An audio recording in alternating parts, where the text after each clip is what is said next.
In the mid-1980s, there was a ginger-haired Aussie actress who was the go-to actor for tough but vulnerable girlfriend roles in Australian films. She would go on to enormous Hollywood fame, and this was one of her films from that period that sticks in my mind.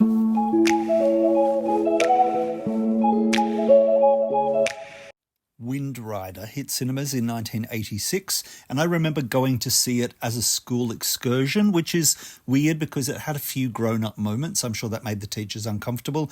It is pure cheese. It hasn't aged well, but it is still a ton of fun, nostalgic fun, remembering what Australia thought was cool in 1986. Tom Burlinson plays a windsurfing businessman, and Nicole Kidman, the redheaded in question, is a singer who Burlinson falls for. He's invented a new design for a windsurfer he plans to race in the national titles, but once he meets Nicole Kidman, he is more interested in her than his favourite sport.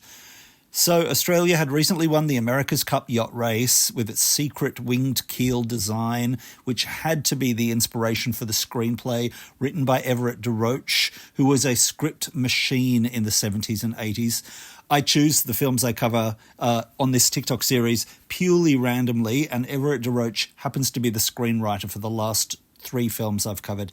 Windrider was produced in Western Australia, shot around Perth and Fremantle. WA has always had a rich and well-funded film community comparatively to other Australian states, and this was produced by Paul Barron, who gave Heath Ledger his start a few years later with the TV series Sweat.